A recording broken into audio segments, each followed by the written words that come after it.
Hello everyone. ਅੱਜ ਅਸੀਂ ਕਰਾਂਗੇ ਕਵਿਤਾ ਚੁੰਮ ਚੁੰਮ ਰੱਖੋ ਜੋ ਕਿ ਆਨੰਦ ਲਾਲ ਨੂਰਪੁਰੀ ਦੁਆਰਾ ਲਿਖੀ ਗਈ ਹੈ। ਇਹ ਬੱਚੋ ਕਵਿਤਾ ਸਾਹਿਬਜ਼ਾਦਿਆਂ ਤੇ ਉਹਨਾਂ ਦੇ ਜੋ ਮਾਤਾ ਜੀ ਨੇ, ਮਾਤਾ ਜੀਤੋ ਜੀ, ਉਹਨਾਂ ਦੇ ਬਾਰੇ ਵਿੱਚ ਲਿਖੀ ਗਈ ਹੈ। ਇਹ ਬੱਚੇ ਇੱਕ ਤਰ੍ਹਾਂ ਦਾ ਗੀਤ ਹੈ ਜਿਸ ਵਿੱਚ ਮਾਤਾ ਜੀਤੋ ਜੀ ਜੰਗ ਵਿੱਚ ਗਏ ਆਪਣੇ ਤੋਂ ਵੱਡੇ ਸਪੁੱਤਰਾਂ ਸਾਹਿਬਜ਼ਾਦਾ ਅਜੀਤ ਸਿੰਘ ਅਤੇ ਸਾਹਿਬਜ਼ਾਦਾ ਜੁਝਾਰ ਸਿੰਘ ਦੀ ਉਡੀਕ करती है पर वो वापस नहीं आते क्योंकि वो शहीदी प्राप्त कर चुके हैं। शुरू करते हैं बच्चों आप कविता। चुम चुम रखो नी ये कलगी जुझार दी फुल्लां नाल गुंदो लड़ी हीरियां दे हार दी जंग विचों लड़ के सिपाही मेरे आउणगे चंदा दे चेहरियां तो चंद मुस्कुराउणगे विहड़े विच ठाठां मारू खुशी संसार दी चुम चुम रखो नी ये कलगी जुझार दी। बच्चे इन्हां सत्तरां दे विच माता जीतो जी द्वारा जंग विच गए दोहां सपुत्रां दी उडीक दा वर्णन किया गया है। माता जीतो जी अपने सहेलियां नूं कह रही सी कि जुझार दी इस कलगी नूं चुम चुम के रखो, उस हीरियां दे हार मेरे कोल सपुत्र दे गल विच पाउण वाली इस लड़ी नूं फुल्लां नाल गुंदो मेरे सिपाही पुत्तर चमकौर दी जंग विचों लड़ के आउणगे ਤਾਂ ਮੇਰੇ ਚੰਦ ਵਰਗੇ ਸਪੁੱਤਰਾਂ ਦੇ ਚਿਹਰਿਆਂ ਉੱਤੇ ਜਿੱਤ ਦੀ ਖੁਸ਼ੀ ਦੇ ਚੰਦ ਮੁਸਕਰਾਉਂਦੇ ਹੋਏ ਦਿਖਾਈ ਦੇਣਗੇ। ਇਸ ਵੇਲੇ ਮੇਰੇ ਵਿਹੜੇ ਵਿੱਚ ਸਾਰੇ ਸੰਸਾਰ ਦੀ ਖੁਸ਼ੀ ਠਾਠਾਂ ਮਾਰਦੀ ਦਿਖਾਈ ਦੇਵੇਗੀ, ਇਸ ਲਈ ਜੁਝਾਰ ਦੀ ਕਲਗੀ ਨੂੰ ਚੁੰਮ ਚੁੰਮ ਕੇ ਰੱਖੋ। ਦੂਸਰਾ ਕਾਵ ਟੋਟੇ ਬੱਚੇ ਆਪਣੇ ਕੋਲੇ।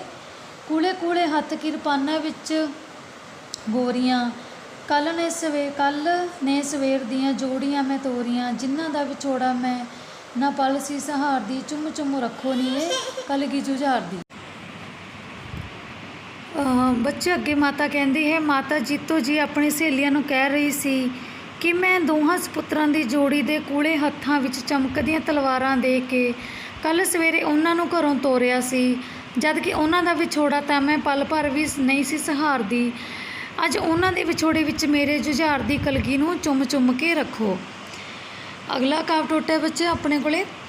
घोड़ियां दे पौड़ जदों कन्नां सोने वजदे वेखणे नूं नैण आए बूहे वल भजदे लहू विच भिजी घोड़ी वेखी भुब्बां मारदी चुम चुम रखो ने कलगी जुझार दी। अगे बच्चों माता जीतो कहती है जदों बाहरों आउंदे घोड़ियां दे पौड़ां दी आवाज़ माता जीतो जी दे कन्नां विच पई ਤਾਂ ਉਸ ਦੀਆਂ ਅੱਖਾਂ ਝਟਪਟ ਆਪਣੇ ਸਪੁੱਤਰਾਂ ਨੂੰ ਆਉਂਦੇ ਵੇਖਣ ਲਈ ਬੂਹੇ ਵੱਲ ਭੱਜੀਆਂ ਗਈਆਂ, ਪਰ ਅੱਗੋਂ ਉਸਨੇ ਲਹੂ ਨਾਲ ਭਿੱਜੀ ਹੋਈ ਘੋੜੀ ਨੂੰ ਭੁੱਬਾਂ ਮਾਰਦੀ ਹੋਈ ਦੇਖਿਆ। ਆਖਰੀ ਕਾਵ ਟੋਟੇ ਬੱਚਾ ਆਪਣੇ ਕੋਲੇ। ਲੱਗੇ ਹੋਏ ਕਾਠੀ ਉੱਤੇ ਲਹੂ ਨੇ ਇਹ ਦੱਸਿਆ ਮਾਏ ਤੇਰਾ ਜੋੜਾ ਦਾਦੇ ਕੋਲ ਹੈ ਜਾਂ ਵਸਿਆ ਛੱਡ ਕੇ ਉਡੀਕ ਹੁਣ ਹੰਸਾਂ ਦੀ ਡਾਰ ਦੀ ਚੁੰਮ ਚੁੰਮ ਰੱਖੋ ਇਹ ਕਲਗੀ ਜੁਝਾਰ ਦੀ। ਬੱਚੇ ਅੱਗੇ ਮਾਤਾ ਕਹਿੰਦੀ ਹੈ कवि दसदा इस विच कि अगे घोड़ी की कोठी उपर लगा लहू ये कहता होया प्रतीत होया कि हे माता जिमें कि घोड़े की उपर जो काठी सी उस विच जो लहू सी वो ये दस रहा होवे माता जीतो नूं कि अज तेरे सपुत्रां दा जोड़ा अपने दादे गुरु तेग बहादुर जी वांग शहीदी प्राप्त करके उन्हां दे कोल ही चला गया है, इस करके तैनूं हुण अपने हंस सपुत्रां दी डार दी उडीक करनी छड्ड देनी चाहिदी है। माता जीतो जी हुण अपने विछड़े जुझार की कलगी नूं चुम चुम के रख रही सी।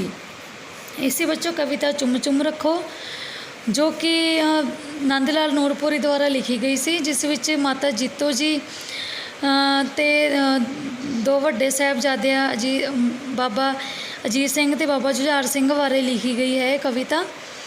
ये तुसीं केंद्री भाव करना है तो इसके शॉर्ट क्वेश्चन ने वो करने ने।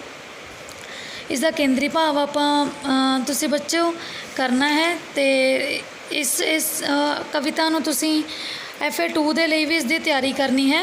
ये विचों भी तुहानूं जो है एक दो क्वेश्चन पाए गए ने, सो तुसी ध्यान नाल ये कविता करनी है।